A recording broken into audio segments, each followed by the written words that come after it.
Tara guys, samahan niyo ako. Maghahatid tayo ng batang nagbabadminton. Yan, warm up muna. Tamang lakad-lakad lang sila. Para pagka uwi sa bahay, tulog agad. Yan, turo muna sila coach. Ito naman, di nakikinig. Training lang muna kayo dyan. And after, uwi muna ako. Kasi may gagawin ako. Iwan ko muna siya sa Makati. Ako pag uwi ko, gagawin ko muna maglinis ng bag dahil malapit na pasukan. Next month na yun eh. Then linis motor, syempre. Sinabay ko na.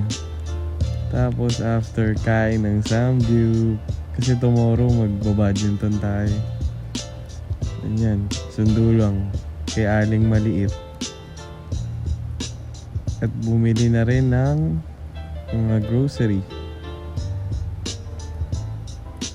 So ayun lang guys, uwian na. Maraming salamat sa panonood. Wala mo ng exercise.